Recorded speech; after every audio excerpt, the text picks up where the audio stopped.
اللهم اجعل في قلبي نورا. بسم اللہ الرحمن الرحیم. اب گھوڑے کو ہلکی سی ایڑ لگا دو. شہر سے دور جا کر ابن داؤد نے بنت یامین سے کہا، وہ کچھ دیر پہلے نکل گئے ہیں، ہم ان تک پہنچ جائیں گے. دونوں گھوڑوں کی رفتار تیز ہو گئی. افق سے سورج ابھر رہا تھا جب انہیں 1.5 میل دور 3 سوار گھوڑے جاتے دکھائی دیے. ان کے ساتھ ایک اونٹ بھی تھا جس کی مہار ایک گھوڑے کے پیچھے بندھی ہوئی تھی. ایک پر عاصمہ سوار تھی، دوسرے پر شاریہ، اور تیسرا گھڑ سوار ابن داؤد کا بڑا ہی دوست تھا. اونٹ پر کھانے پینے کا اور کچھ دیگر سامان لدا ہوا تھا. ابن داؤد اور بنت یامین نے گھوڑے دوڑا دیے اور ان تک پہنچ گئے. یہ سب ابو سلمہ کے پاس جا رہے تھے. ان کی منزل 2 دنوں کی مسافت پر تھی. انہوں نے شام کو ایک پڑاؤ کیا اور صبح صادق کے وقت چل پڑے. اگلی شام اسی جگہ ایک اور قافلہ خیمہ زن ہو رہا تھا کہ ابن داؤد کا قافلہ اپنی منزل پر پہنچ گیا. منزل وہی تھی جو اس داستان کے آغاز میں بیان ہو چکی ہے. مدینہ کے شمال مشرق میں 30-35 میل دور ایک ہرا بھرا نخلستان، چھوٹی سی ایک جھیل، اس کے ارد گرد کھجور کے پیڑوں کے جھنڈ اور صحرائی پودے. یہ نخلستان جو تپتے ہوئے صحرا میں دہکتے ہوئے انگاروں پر کھلے ہوئے پھول کی طرح لگتا تھا، ایسے دشوار گزار اور بھیانک علاقے میں تھا کہ اس علاقے میں کوئی مسافر داخل ہی نہیں ہوتا تھا اور کسی کو معلوم ہی نہیں تھا کہ اس خوفناک علاقے میں اتنا خوبصورت اور ٹھنڈا نخلستان ہوگا. اس نخلستان میں ابو سلمہ یہودی نے خیموں کی ایک حسین دنیا آباد کر رکھی تھی. جس رات ابن داؤد اپنے مختصر سے قافلے کے ساتھ یہاں پہنچا، اس رات انہوں نے آرام کیا. اگلی رات ابو سلمہ نے ان کے اعزاز میں نشاط کی محفل منعقد کی. شراب کی سراہیاں کھل گئیں اور جام حرکت میں آ گئے. ایک رقاصہ سازوں کی لے پر بل کھانے لگی. وہ قافلہ جو ابن داؤد کے چھوڑے ہوئے پڑاؤ والی جگہ پر گزشتہ شام خیمہ زن ہوا تھا، وہ اگلی صبح وہاں سے چل پڑا تھا اور وہ ابن داؤد کے قافلے کے نقوش پا پر جا رہا تھا. رات جب ابو سلمہ کے چوکور اور محل کے کمرے جیسے بڑے خیمے میں رقص و شراب اور ساز و آواز کی محفل گرم تھی، تو کسی نے کہا، ایسے لگتا ہے جیسے میں نے گھوڑوں کے ٹاپ سنے ہیں. تھوڑی سی اور پی لو. ابو سلمہ کے ساتھی اسحاق نے کہا، تمہارے کان بجنے بند ہو جائیں گے. کون ہو؟ باہر سے کسی کی آواز سنائی دی. خاموش. کسی اور کی آواز آئی. اس کے ساتھ ہی کسی نے بلند آواز میں کہا، جہاں ہو وہیں رہو، تم سب گھیرے میں ہو. بڑے خیمے کے اندر ساز اور دف خاموش ہو گئے. رقاصہ جہاں تھی وہیں بت بن گئی. ڈراؤنا سا سناٹا طاری ہو گیا. صحرائی قزاق. ابو سلمہ نے آہستہ سے کہا. اس کمرے جیسے خیمے کے 2 دروازے تھے. دونوں طرف سے آدمی اندر آنے لگے. ہر ایک کے ہاتھ میں ننگی تلوار تھی. ان میں ایک ابو زبیر، اس کا بیٹا سلمان اور 3 اور بیٹے تھے. حبیب بن کعب تھا اور 4 اس کے دوست تھے. بنت یامین. حبیب نے اپنی بیوی سے پوچھا، تم تو اپنے گاؤں جانا چاہتی تھی، یہاں کیسے آ گئیں؟ کیا ابن داؤد تمہارا باپ ہے؟ کیا تم مسلمان ہو؟ بنت یامین کا منہ حیرت اور خوف سے کھل گیا. وہ کچھ نہ بول سکی. حبیب کے ہاتھ میں تلوار تھی. وہ آہستہ آہستہ بنت یامین کے قریب گیا. فانوسوں کی روشنی میں حبیب کی تلوار آسمانی بجلی کی طرح چمکی اور دوسرے لمحے بنت یامین کا سر فرش پر گرا اور دھڑ الگ گرا. رقاصہ اور اس کی ساتھی لڑکیوں کی چیخیں نکل گئیں. شاریہ. ابو زبیر نے کہا، تم ان سے الگ ہٹ جاؤ، ادھر آ جاؤ. شاریہ تیز تیز چلتی ابو زبیر کے ساتھ جا کھڑی ہوئی. بدتنیت لڑکی. ابن داؤد نے دانت پیستے ہوئے شاریہ سے کہا، انہیں تو یہاں لائی ہے، یہ کرتوت تیری ہی ہو سکتی ہے. کیا یہ سچ ہے؟ عاصمہ نے شاریہ سے پوچھا. کیا تو نے مخبری کی ہے؟ کیا تو نے اپنی ماں کو بھی دھوکہ دیا ہے؟ غدار. وہ درندوں کی طرح پنجے آگے کر کے اور غصے سے دانت نکال کر شاریہ کی طرف بڑھی. میں تیرا گلا گھونٹ دوں گی. وہ شاریہ پر جھپٹنے ہی لگی تھی کہ ابو زبیر کی تلوار کی بھرپور وار نے اس کے سر اور جسم کا رشتہ کاٹ دیا. باقی سب سن لو. شاریہ نے کہا، ان سب کو میں یہاں لائی ہوں. ابن داؤد نے سارا راز مجھے دے دیا تھا. بدقسمت ہو لڑکی. ابن داؤد نے کہا، تمہیں جو دولت ہم سے ملنی تھی وہ تمہیں ان لوگوں سے نہیں مل سکتی۔ مجھے جو دولت ان لوگوں سے ملی ہے وہ تم نہیں دے سکتے تھے۔ شاریہ نے کہا، میری ماں ان کی لونڈی تھی، میں ان کی لونڈی تھی۔ ابو زبیر اور اس کے بیٹے ہمارے ساتھ جو سلوک چاہتے کر سکتے تھے، لیکن انہوں نے ہمیں حقیر نہ جانا بلکہ ہمیں اپنے گھر کے افراد جیسی عزت دی۔ کیا آپ نہیں جانتے کہ غلاموں کے ساتھ آقا کیا سلوک کرتے ہیں؟ مجھ جیسی خوبصورت اور جوان لونڈی کو نہ ابو زبیر نے نہ اس کے بیٹوں نے بری نظر سے دیکھا۔ یہ سلمان کھڑا ہے، میں اسے چاہنے لگی۔ ہم راتوں کو ملتے رہے۔ میرا جسم تو غلام تھا ہی، میرا دل بھی اس کا غلام ہو گیا، لیکن اس نے میرے جسم کے ساتھ کوئی دلچسپی نہیں رکھی۔ یہ کہتا تھا کہ مسلمان ہو جاؤ، پھر میں باپ سے اجازت لے کر تمہارے ساتھ شادی کر لوں گا۔ شاریہ جوش و خروش سے بولے جا رہی تھی اور سب خاموشی سے سن رہے تھے۔ صحرا کی خنک رات گزرتی جا رہی تھی، اور ایک تم ہو جو میرے حسن اور جوانی سے اپنے مقاصد کی تکمیل کرنا چاہتے ہو۔ شاریہ کہہ رہی تھی، ابن داؤد کو میں اپنا باپ سمجھتی تھی۔ اس نے 2 بار مجھے ہوس کا نشانہ بنانے کی کوشش کی، لیکن میں نے اسے ٹال دیا۔ میں بہت دن پہلے مسلمان ہو چکی ہوتی، مگر میری ماں نے مجھے کسی اور راستے پر چلانے کی باتیں شروع کر دی، اور ابن داؤد نے مجھے سبق دینے شروع کر دیے۔ میں نے ارادہ کر لیا کہ ان سے سارا راز لے لوں، پھر کچھ کر کے دکھاؤں گی اور اسلام قبول کر کے سلمان کی بیوی بن جاؤں گی۔ میں نے راز لے لیا، اس جگہ کا فاصلہ معلوم کر لیا، سمت پوچھ لی اور سلمان کو بتایا۔ سلمان نے اپنے باپ کو بتایا، پھر حبیب کو بتایا کہ وہ جال میں آیا ہوا ہے۔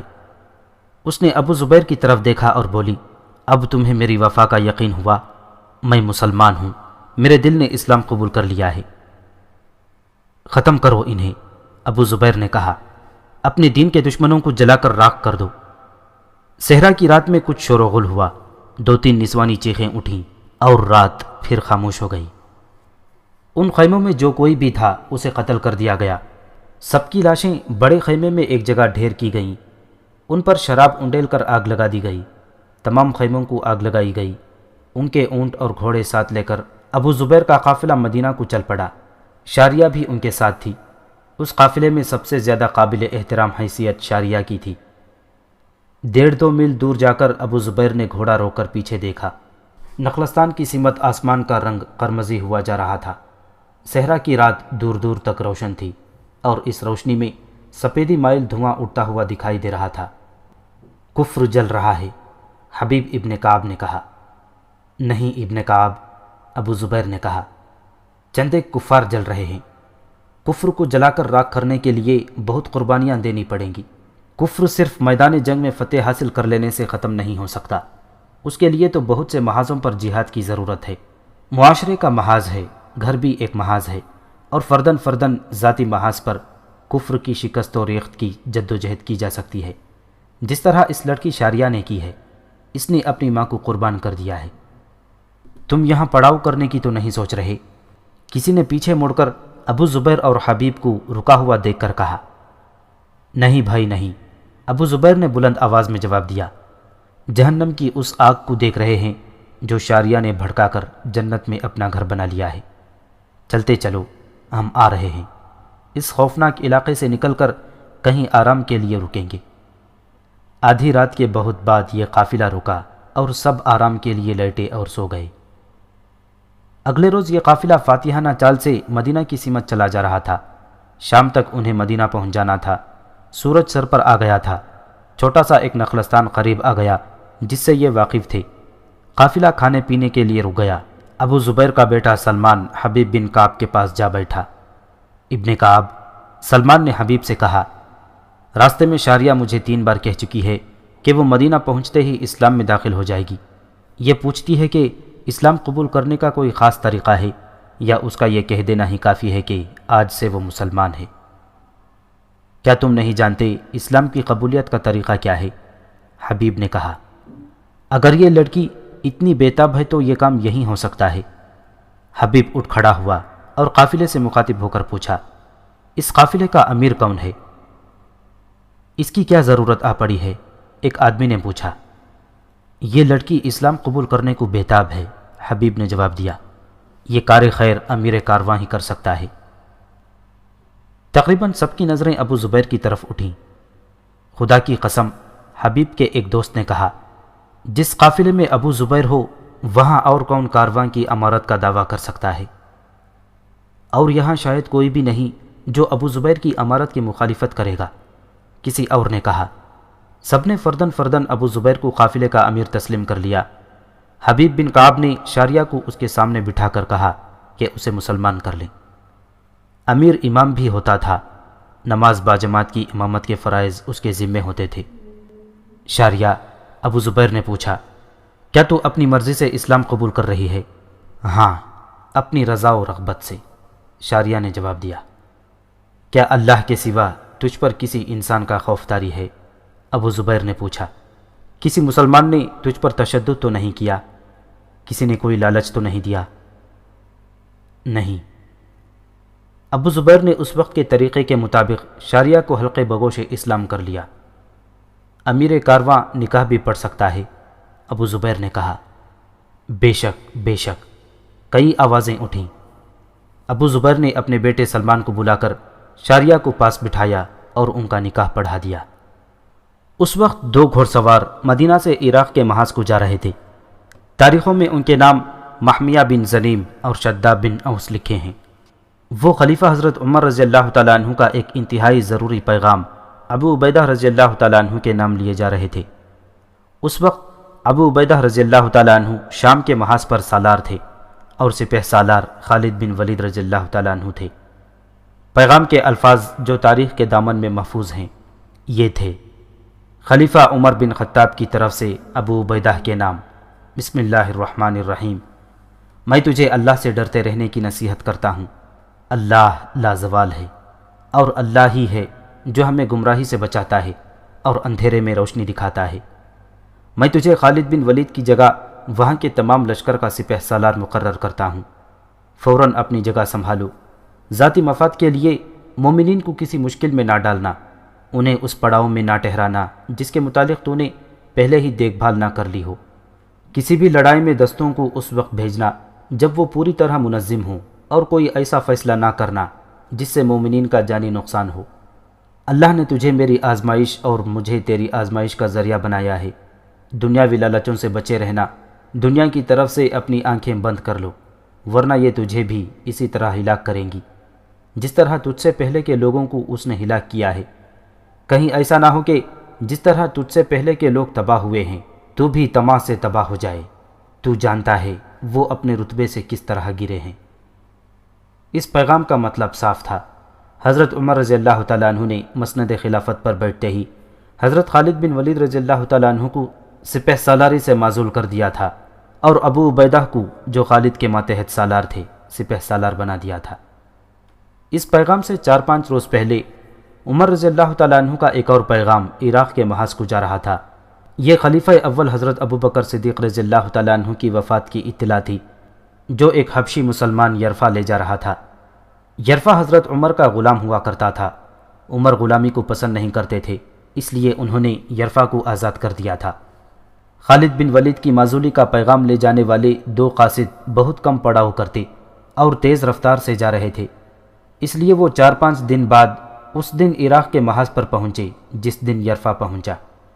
اس طرح حضرت ابو بکر صدیق رضی اللہ تعالیٰ عنہ کی وفات کی اطلاع اور عمر رضی اللہ تعالیٰ عنہ کا خالد بن ولید کی معزولی کا پیغام منزل پر اکٹھے پہنچے۔ چونکہ یہ پیغام ابو عبیدہ کے نام تھا اس لیے یہ انہی کو دیا گیا۔ انہوں نے دونوں پیغام پڑھے اور جیب میں ڈال کر قاصدوں کو رخصت کر دیا۔ ان دنوں خالد بن ولید رومیوں کے خلاف لڑ رہے تھے اور انہوں نے دمشق کو محاصرے میں لے رکھا تھا۔ اکتوبر 634 عیسوی کے اوائل میں خالد بن ولید نے بڑی خونریز اور طویل لڑائی لڑ کر دمشق فتح کر لیا۔ رومیوں نے ہتھیار ڈال دیے اور دمشق پر مسلمانوں کا قبضہ مستحکم ہو گیا۔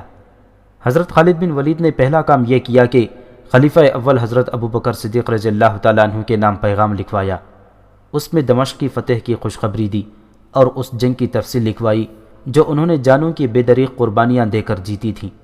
مال غنیمت کی بھی تفصیل لکھوائی اور یہ بھی لکھوایا کہ مال غنیمت کا 5واں حصہ خلافت کے لیے چند دنوں میں بھیج دیا جائے گا۔ پیغام لکھوا کر خالد نے قاصد کو دیا اور اسے رخصت کر دیا۔ یہ پیغام حضرت ابو بکر صدیق رضی اللہ تعالیٰ عنہ کے نام 1 اکتوبر 634 عیسوی 2 شعبان 13 ہجری کے روز بھیجا جا رہا تھا۔ حضرت ابو بکر 1 مہینہ 8 روز پہلے 22 اگست 634 عیسوی 22 جمادی الثانیہ کی شام رحلت فرما گئے تھے۔ قاصد پیغام لے کر جا چکا تھا۔ ابو عبیدہ خالد بن ولید کے خیمے میں داخل ہوئے۔ حضرت خالد فتح و نصرت کی خوشی سے اچھل کر اٹھے اور دمشق مبارک ہو کا نعرہ لگا کر ابو عبیدہ کے گلے لگ گئے۔ حضرت ابو عبیدہ رضی اللہ تعالیٰ عنہ کا انداز اور رویہ سرد سا تھا۔ خالد پیچھے ہٹ گئے۔ حضرت ابو عبیدہ کی آنکھوں میں آنسو تھے۔ واللہ یہ آنسو خوشی کے ہی ہو سکتے ہیں، خالد نے کہا۔ نہیں ابن ولید، ابو عبیدہ نے غمناک لہجے میں کہا، خلیفۃ الرسول ابو بکر فوت ہو گئے ہیں اور اب عمر بن خطاب خلیفہ ہیں۔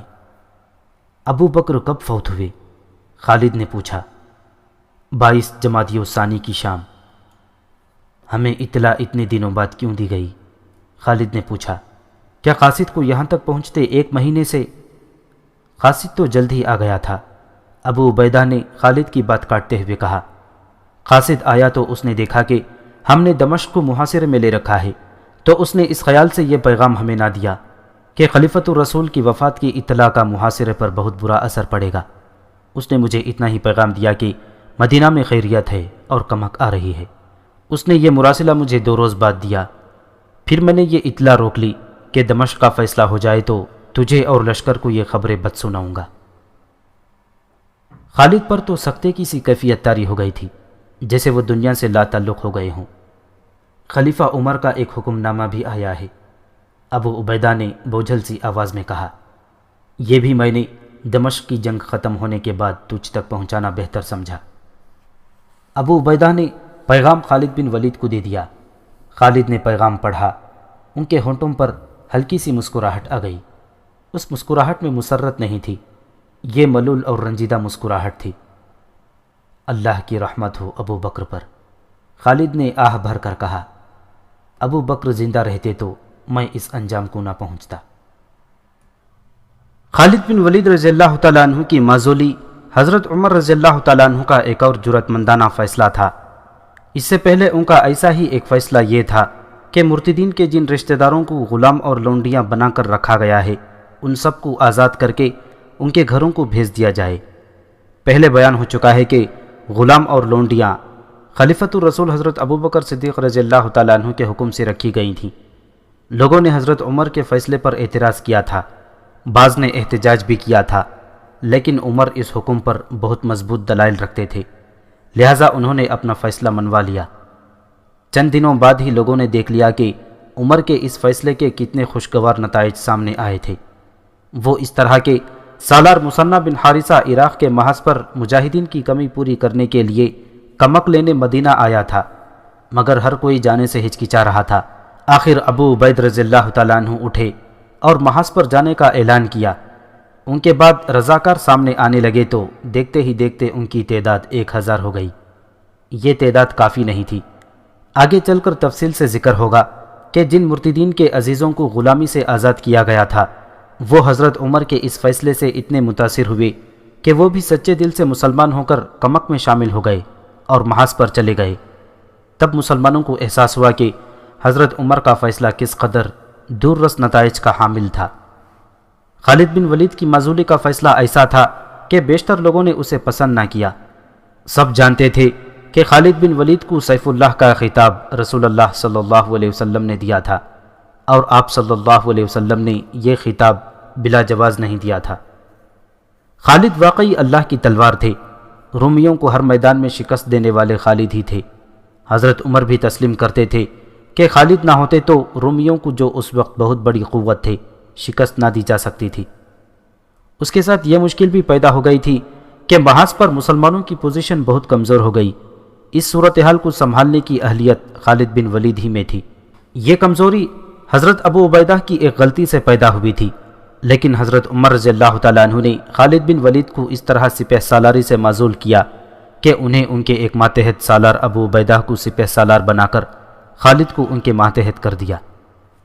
زیادہ تر لوگ یہ رائے دیتے تھے کہ خالد کی پہم فتوحات اور لوگوں میں ان کی مقبولیت کو دیکھتے ہوئے عمر خدشہ محسوس کرنے لگے تھے کہ خالد بن ولید مفتوحہ علاقوں کے حکمران نہ بن بیٹھے۔ لوگ یہ بھی کہتے تھے کہ عمر اور خالد کے درمیان پرانے اختلافات موجود تھے۔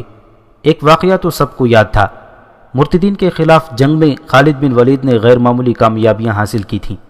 ان کا ایک معرکہ مرتدین کے ایک سردار مالک بن نویرہ سے ہوا۔ مرتدین نے جم کر مقابلہ کیا، لیکن خالد کی جارحانہ قیادت اور مجاہدین کی بے جگری کے سامنے مرتدین ٹھہر نہ سکے۔ ان کا سردار اور سالار مالک بن نویرہ گرفتار ہوا۔ خالد نے اسے قتل کروا دیا۔ مالک بن نویرہ کی ایک بیوی جوان اور غیر معمولی طور پر حسین تھی۔ حضرت خالد بن ولید نے اس کے ساتھ شادی کر لی۔ اس جوان عورت کا نام لیلا تھا۔ اس شادی کی خبر مدینہ پہنچی تو حضرت عمر کو بہت غصہ آیا۔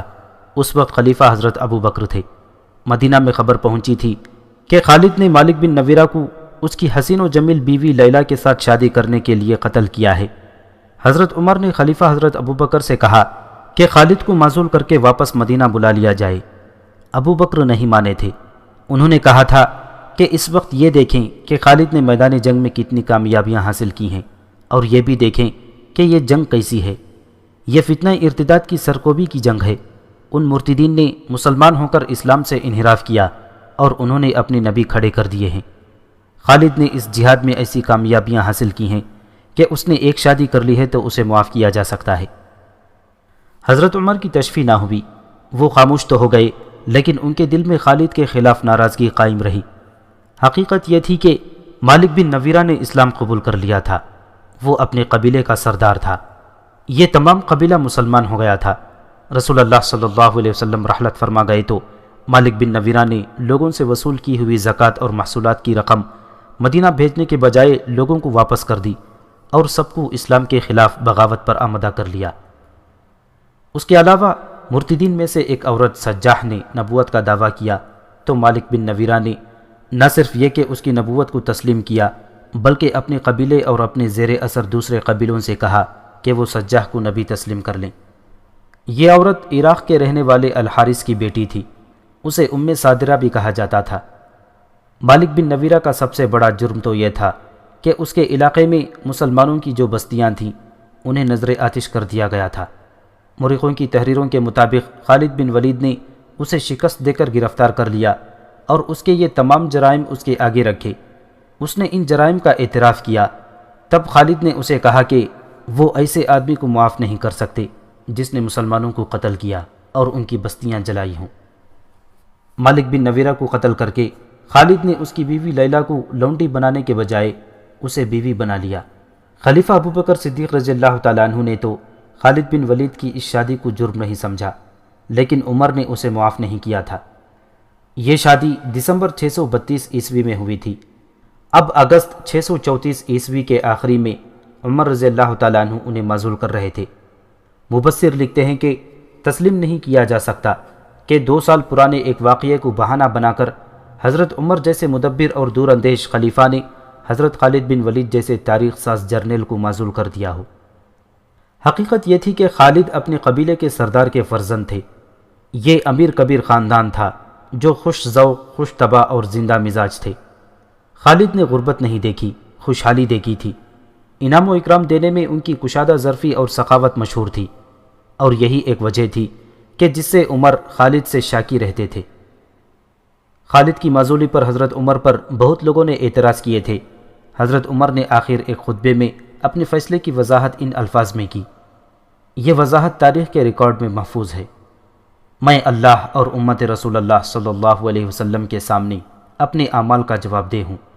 میں نے خالد بن ولید کو ذاتی رنجش یا کسی بے بنیاد الزام پر معزول نہیں کیا۔ خالد امیر خاندان کا فرد ہے۔ اس نے امیرانہ ماحول میں پرورش پائی ہے، اس لیے ابھی تک اس کی عادتیں امیروں جیسی ہیں۔ وہ شاعروں کو انعام دیتا ہے، رقمیں ضائع کرتا ہے۔ یہ رقمیں بیت المال میں آنی چاہیے یا حاجت مند گھروں میں جانی چاہیے۔ وہ پہلوانوں، شہ سواروں اور تیغزنوں کو بھی انعام دیتا ہے۔ مجھے ابو بکر کے دور خلافت میں بتایا گیا تھا کہ خالد نے ایک شاعر اشعث بن قیس کو 10,000 درہم انعام دیا ہے۔ اگر اس نے یہ رقم مال غنیمت میں سے دی ہے تو یہ مجرمانہ خیانت ہے، اور اگر اس نے اپنے حصے میں سے یہ انعام دیا ہے تو یہ مجرمانہ اسراف ہے۔ کیا اسلام اس اسراف کی اجازت دیتا ہے؟ میں خلیفۃ الرسول ابو بکر کو جو مشورے دیا کرتا تھا ان پر میں خود عمل کیوں نہ کروں؟ خالد کی معزولی کا فیصلہ صحیح تھا یا غلط، یہ الگ بحث ہے۔ اس فیصلے سے حضرت عمر کی اخلاقی جرات اور اصول پسندی کھل کر سامنے آ جاتی ہے۔ عمر نے بڑے ہی نازک وقت میں بہت بڑا خطرہ مول لیا تھا۔ محاذوں پر لڑنے والے مجاہدین میں غم و غصہ پیدا ہو سکتا تھا، اور ہوا بھی۔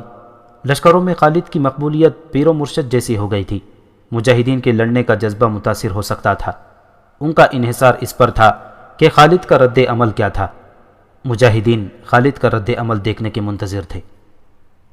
سب سے زیادہ پریشان ابو عبیدہ بن جراح رضی اللہ تعالیٰ عنہ تھے، جنہیں خالد بن ولید رضی اللہ تعالیٰ عنہ کی جگہ سپہ سالار بنا دیا گیا تھا۔ رومیوں کے خلاف جنگ کی صورتحال تھی تو سالاروں کے قابو میں رومیوں کو ہر میدان اور ہر محاذ پر شکست دی جا چکی تھی۔ دمشق فتح ہو چکا تھا، لیکن رومی کوئی معمولی جنگجو نہیں تھے کہ وہ ان چند ایک شکستوں سے دل برداشتہ ہو کر اپنے مقبوضات مسلمانوں کے حوالے کر کے بھاگ جاتے۔ یہ اس دور کی ایک ہیبت ناک جنگی طاقت تھے۔ وہ اپنی افواج کو اکٹھا کر کے مسلمانوں کو نیست و نابود کرنے کے لیے تیار تھے۔ سب جانتے تھے کہ رومیوں کے پاؤں اکھاڑنے کی جو اہلیت خالد بن ولید میں ہے وہ دوسرے سالاروں میں نہیں۔ یہ برابر کے مقابلے کی جنگ نہیں تھی۔ مسلمان جذبے کے زور پر لڑ رہے تھے اور ان کے مد مقابل ہتھیار بہتر تھے، گھوڑے کئی گنا زیادہ تھے اور نفری کہیں 5 گنا زیادہ تھی اور کہیں 8 گنا بھی۔ یہ جذبے اور جنگی طاقت کا مقابلہ تھا۔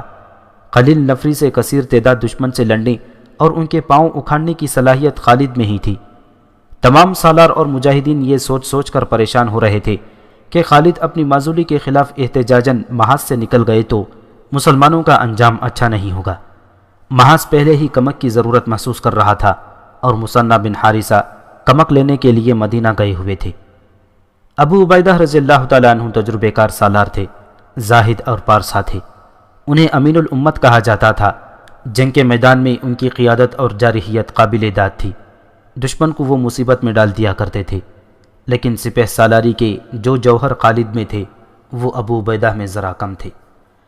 خالد کا رد عمل معلوم کرنے کے لیے ایک واقعے کا بیان کافی ہوگا۔ اس سے یہ بھی معلوم ہو جائے گا کہ ابو عبیدہ اور خالد کی فہم و فراست میں کچھ فرق تھا یا نہیں۔ واقعہ یوں ہے کہ دمشق کی فتح کے بعد نئے سپہ سالار ابو عبیدہ نے مجاہدین کے لشکر کو کچھ دن آرام دینا چاہا۔ رومی جوابی حملے کی تیاریاں کر رہے تھے۔ خالد کی معزولی کے 6-7 روز بعد ایک اجنبی ابو عبیدہ سے ملنے آیا اور اپنے متعلق بتایا کہ وہ عیسائی ہے اور راز کی ایک بات بتانے آیا ہے۔ ابو عبیدہ نے اسے بٹھا لیا۔ یہاں سے کچھ دور ایک قصبہ ابو القدس ہے، اجنبی عیسائی نے کہا۔ وہاں ہر سال میلہ لگا کرتا ہے، 2-3 روز بعد میلہ لگے گا۔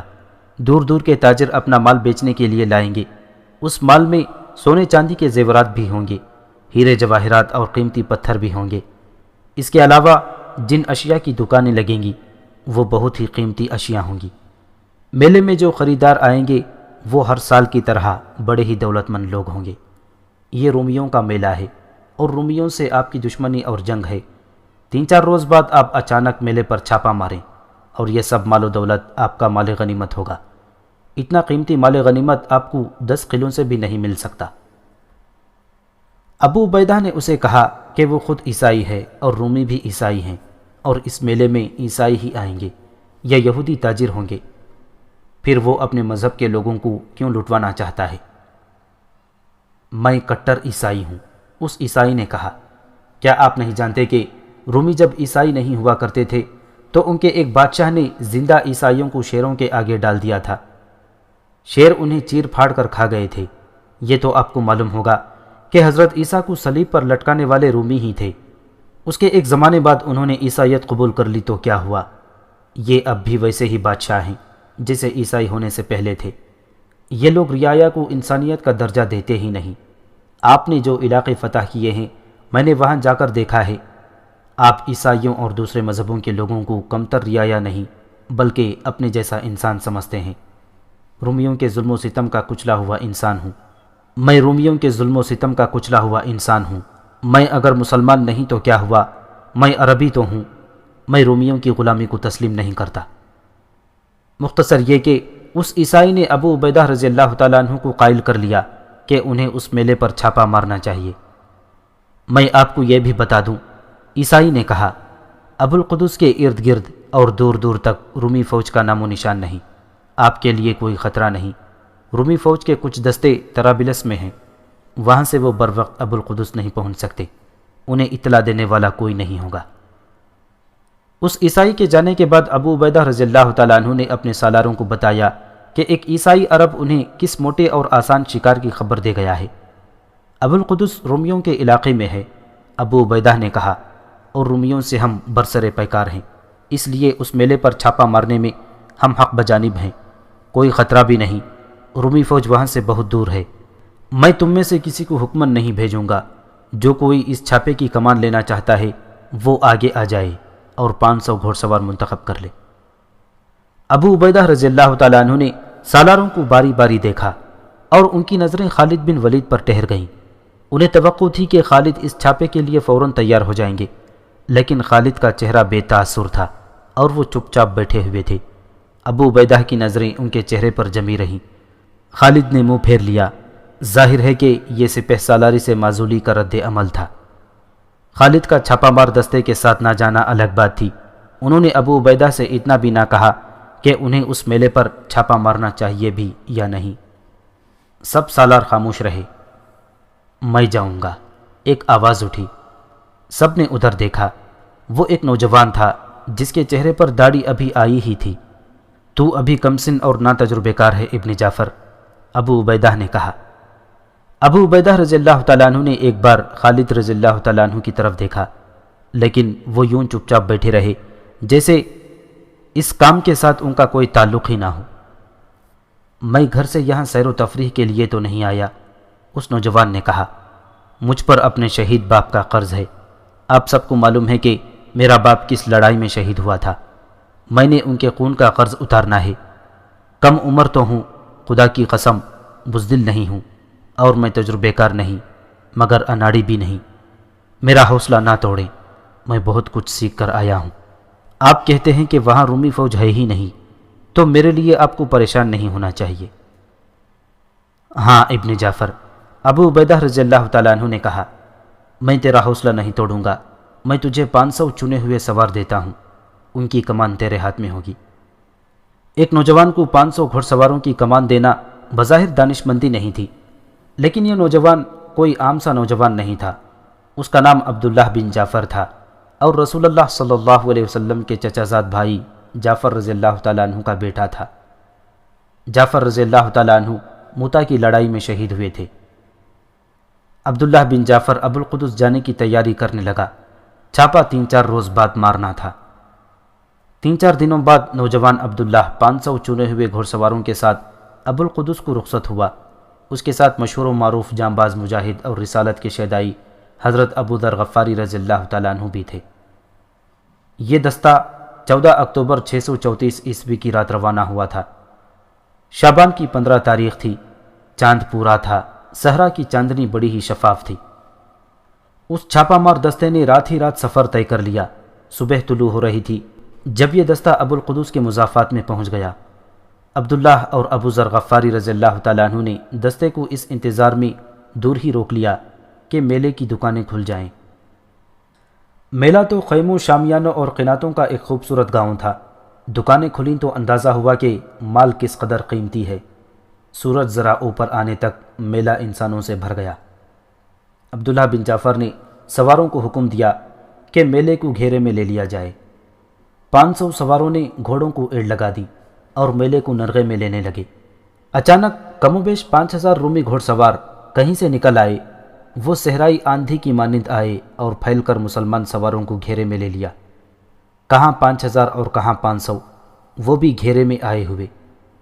مجاہدین گھیرے سے نکلنے کے لیے گھوڑے ادھر ادھر دوڑانے لگے، لیکن ہر طرف رومی سواروں کی تہ در تہ دیوار کھڑی تھی جو انہیں روک لیتی۔ مسلمان ہر محاذ پر قلیل تعداد میں لڑے ہیں۔ 10,000 مجاہدین نے 1 لاکھ کفار کا مقابلہ کیا ہے، لیکن اس صورت میں کہ وہ جنگی ترتیب میں سالاروں کی ہدایت پر لڑتے تھے، مگر یہاں وہ اچانک اور غیر متوقع گھیرے میں آ گئے تھے۔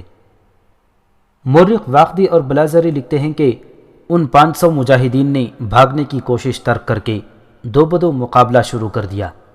مجاہدین انفرادی طور پر لڑ رہے تھے، یہ تو زندگی اور موت کا معرکہ تھا۔ مجاہدین بے جگری سے لڑے، مگر ناممکن تھا کہ ایک ایک سوار 10 سواروں کا مقابلہ کرتا اور زندہ نکل آتا۔ مقابلہ تو انہوں نے کیا اور خوب کیا، اور رومیوں کی تلوار اور برچھیوں سے کٹتے چلے گئے۔ مجاہدین پھیل گئے اور اپنے آپ کو بچانے کی کوشش کرتے رہے۔ ایک مجاہد معلوم نہیں کس طرح معرکہ شروع ہونے سے پہلے ہی نکل گیا تھا۔ فاصلہ کوئی ایسا زیادہ نہیں تھا۔ یہ مجاہد گھوڑا دوڑاتا اپنے لشکر میں پہنچا اور سپہ سالار ابو عبیدہ بن جراح رضی اللہ تعالیٰ عنہ کو بتایا کہ ابو القدس میں کیا ہوا ہے۔ میں نے یہ نہیں دیکھا کہ رومیوں کا گھیرا مکمل ہونے سے پہلے ہمارے سوار وہاں سے نکل سکے تھے یا نہیں۔ اس سوار نے کہا، اگر نہیں نکل سکے تو ان میں سے کوئی بھی زندہ نہیں بچا ہوگا۔ ابو عبیدہ کے چہرے کا رنگ پیلا پڑ گیا۔ انہیں اب احساس ہوا کہ یہ تو جال تھا جو رومیوں نے بچھایا تھا، اور اس عیسائی کو اس لیے بھیجا تھا کہ مسلمانوں کو اس جال میں لائے۔ میلے کو جال میں دانے کے طور پر استعمال کیا گیا تھا۔ ابو عبیدہ رضی اللہ تعالیٰ عنہ نے اس عیسائی پر اعتبار کرنے کے علاوہ ایک بھیانک غلطی کی کہ ایک نو عمر آدمی کو جسے ذرا سا بھی عملی تجربہ حاصل نہ تھا 500 سواروں کی کمان دے کر ایک مشکوک مہم پر بھیج دیا تھا۔ اس مہم کے خطرناک ہونے کے امکانات موجود تھے کیونکہ ابو القدس دشمن کے علاقے میں تھا۔ ابو عبیدہ رضی اللہ تعالیٰ عنہ کو جب اطلاع ملی، اس وقت تقریباً تمام سالار ان کے پاس بیٹھے ہوئے تھے۔ سب پر سناٹا طاری ہو گیا۔ سب کی نظریں ابو عبیدہ کے چہرے پر جم گئیں، اور ابو عبیدہ کی نگاہیں خالد بن ولید کے چہرے پر لگی ہوئی تھیں۔ انہیں معلوم تھا کہ ان 500 فریب خوردہ سواروں کو خالد ہی بچا سکتے ہیں، لیکن خالد خاموش بیٹھے ہوئے تھے، البتہ ان کے چہرے پر پریشانی کا تاثر نمایاں تھا۔ ابو عبیدہ اور دیگر سالاروں کا خیال تھا کہ خالد بن ولید معزولی کے رد عمل کے تحت اس کام میں دلچسپی نہیں لیں گے۔ ابو سلیمان، ابو عبیدہ نے خالد بن ولید کو دوسرے نام سے مخاطب ہو کر التجا کے لہجے میں کہا، اللہ کے نام پر ابو سلیمان، تو ہی ان کی مدد کو پہنچ سکتا ہے، تو ہی ان کو گھیرے سے نکال سکتا ہے، ایک لمحہ ضائع نہ کر۔ اللہ کی مدد سے میں ہی انہیں گھیرے سے نکالوں گا۔ خالد نے اٹھتے ہوئے کہا، میں تیرے حکم کا منتظر تھا امین الامت، معلوم نہیں کیا سوچ کر میں نے تجھے حکم نہ دیا۔ ابو عبیدہ نے کہا، یہ تو میں جانتا ہوں کہ معزولی نے تیرے دل پر کوئی اچھا اثر نہیں کیا۔ خدا کی قسم امین الامت، خالد رضی اللہ تعالیٰ عنہ نے کہا، مجھ پر کسی بچے کو بھی سپہ سالار مقرر کر دیا جائے تو میں اس کا بھی ہر حکم مانوں گا۔ کیا میں ایسی جرت کر سکتا ہوں کہ جسے رسول اکرم صلی اللہ علیہ وسلم نے امین الامت کہا ہے اس کا حکم نہ مانوں؟ اور بتا دے سب کو کہ ابو سلیمان ابن ولید نے اپنی زندگی اسلام کے لیے وقف کر دی ہے۔ مورخ واقدی اور طبری نے لکھا ہے کہ ابو عبیدہ رضی اللہ تعالیٰ عنہ کی آنکھوں میں آنسو آ گئے۔ اللہ کی رحمت ہو تجھ پر، ابو عبیدہ نے جذبات سے بوجھل آواز میں کہا، جا اپنے گھرے ہوئے بھائیوں کی مدد کو پہنچ۔ کسی بھی مورخ نے یہ نہیں لکھا کہ خالد بن ولید اپنے ساتھ سواروں کی کتنی تعداد لے کر گئے تھے۔ یہ تو ظاہر ہے کہ ان کے ساتھ سوار ہی گئے ہوں گے، پیادے ابو القدس تک بر وقت نہیں پہنچ سکتے تھے۔ البتہ تاریخ میں یہ بالکل واضح ہے کہ خالد کے ساتھ زرار بن ازور رضی اللہ تعالیٰ عنہ بھی تھے، جو برہنہ مجاہد کے خطاب سے مشہور تھے۔ اس خطاب کی وجہ یہ تھی کہ زرار قمیض اتار کر اور سر ننگا کر کے لڑا کرتے تھے۔ یہ مجاہدین بڑی تیز رفتاری سے گھوڑے دوڑاتے جا رہے تھے۔ وہ تو چلے گئے، پیچھے حضرت ابو عبیدہ کی جذباتی حالت بگڑنے لگی۔ وہ اللہ کے حضور آہوزاری کرنے لگے کہ خلیفہ حضرت عمر رضی اللہ تعالیٰ عنہ نے انہیں پیغام بھیجا تھا کہ مال غنیمت کی خاطر مجاہدین کی جانوں کو خطرے میں نہ ڈالنا، اور ہر فیصلہ سوچ بچار کر کے اور اپنے رفیقوں سے مشورہ کر کے کرنا، نئی زمین پر جا کر دیکھ بھال ضرور کرنا۔ ابو عبیدہ رضی اللہ تعالیٰ عنہ رو رو کر اللہ سے اپنی لغزش کی بخشش مانگ رہے تھے کہ انہوں نے اپنے خلیفہ کی ہدایات کو نظر انداز کر کے ایک عیسائی کی بات کو صحیح مان لیا، اور پھر ایک ناتجربے کار نوجوان کو 500 سواروں کی قیادت دے دی۔ خالد بن ولید اور برہنہ مجاہد زرار بن ازور سوار دستے کے ساتھ سرپٹ گھوڑے دوڑاتے ابو القدس پہنچ گئے۔ رومیوں کے گھیرے میں آئے ہوئے مجاہدین لڑ تو رہے تھے لیکن کٹ کٹ کر گر رہے تھے۔ تکبیر کے نعرے لگاؤ، خالد نے اپنے سواروں کو حکم دیا۔ ابو القدس اور اس کے میدان جنگ کی فضا اللہ اکبر کے گرجدار نعروں سے گونجنے گرجنے لگی۔ نعرے لگوانے سے خالد کا مقصد یہ تھا کہ گھیرے میں آئے ہوئے مجاہدین کو پتہ چل جائے کہ مدد آ گئی ہے۔ اس کے علاوہ رومیوں کو دہشت زدہ کرنا بھی مقصود تھا۔ ان نعروں کی گھن گرج میں خالد بن ولید نے اپنا مخصوص نعرہ لگایا، انا فارس الزدید، انا خالد بن ولید۔ رومیوں نے یہ نعرہ پہلے بھی سنا تھا، خالد حملہ کرتے تو یہ نعرہ لگایا کرتے تھے۔ رومیوں نے مسلمانوں سے مختلف میدانوں میں لڑ کر دیکھا، خالد کے اس نعرے کے ساتھ ہی رومیوں پر قیامت ٹوٹ پڑتی تھی۔ خالد کا یہ نعرہ مجاہدین میں نئی روح پھونک دیا کرتا تھا۔ ابو القدس کے کارزار میں تکبیر کے نعروں کے ساتھ رومیوں نے انا خالد بن ولید کی للکار سنی تو ان کی توجہ گھیرے میں لیے ہوئے مجاہدین کی طرف سے ہٹ گئی۔ خالد نے اپنے سواروں کو میدان کارزار کے ارد گرد پھیلا دیا اور اتنا تیز حملہ کروایا کہ رومیوں کو سنبھل کر اپنی ترتیب بدلنے کی مہلت ہی نہ ملی۔ وہ اب خود گھیرے میں آ گئے تھے۔ اس وقت تک وہ بہت سے مجاہدین کو شہید اور بے شمار کو شدید زخمی کر چکے تھے۔ بچے کچے مجاہدین کو خالد بن ولید کی مدد ملی تو ان کے حوصلوں میں نئی جان آ گئی۔ رومی سوار معرکے سے نکل کر بھاگنے لگے اور وہ بھاگ بھی گئے، لیکن اپنے مرے ہوئے اور شدید زخمی ساتھی جو چھوڑ گئے ان کی تعداد خاصی زیادہ تھی۔ مسلمان سواروں کا جانی نقصان بھی معمولی نہ تھا۔ یہ معرکہ اتنا خونریز تھا کہ خالد بن ولید بھی بری طرح زخمی ہوئے تھے۔ انہوں نے شہیدوں کی لاشیں اکٹھی کرنے اور شدید زخمیوں کو اٹھانے کا حکم دیا، اور دوسرا حکم یہ دیا کہ میلے کی تمام دکانوں کا سامان مال غنیمت کے طور پر اٹھا لیا جائے۔ خالد واپس دمشق پہنچے تو ان کے ساتھ بہت زیادہ اور بہت ہی قیمتی مال غنیمت تھا۔ رومیوں کے سینکڑوں گھوڑے اور ہتھیار بھی مال غنیمت میں شامل تھے۔ خالد نے اپنے جسم پر کئی زخم کھا کر ثابت کر دیا کہ سپہ سالاری سے معزولی انہیں ان